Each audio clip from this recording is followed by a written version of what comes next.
ஏய் என்ன கிளம்பிட்ட? கிளம்பணும்னு தோணுச்சு, கிளம்பிட்டேன். ஏன் தோணுச்சு? தோணுனா தானே கிளம்ப முடியும். என்ன ரொம்ப நேரமா குறு குறு குறுன்னு பாக்குற? இல்லன்னா நீங்க தானே பாத்தீங்க, பார்வை ரொம்ப கடுமையா இருக்கு. இப்ப நீ இங்க உட்காந்து சாப்பிடுற முடியாது தம்பி, பார்வை ரொம்ப அக்கடியா இருக்கு. நான் எங்கேயாவது வரப்பு வாக்க ஓரமா உட்காந்து சாப்பிட்டுக்கிறேன். அண்ணனுக்கு முந்தைய மாதிரி முடியல தம்பி.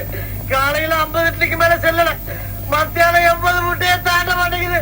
நான் அந்த கவலையில இருக்கேன், இம்சை பண்றியாப்பா. உனக்கு 80 முட்டைங்கிறது அவ்வளவு கொஞ்சமா? இப்ப நீங்க சாப்பிடுற மாட்டேன் மாட்டியா? மாட்டேன் சாப்பிட மாட்டேன்.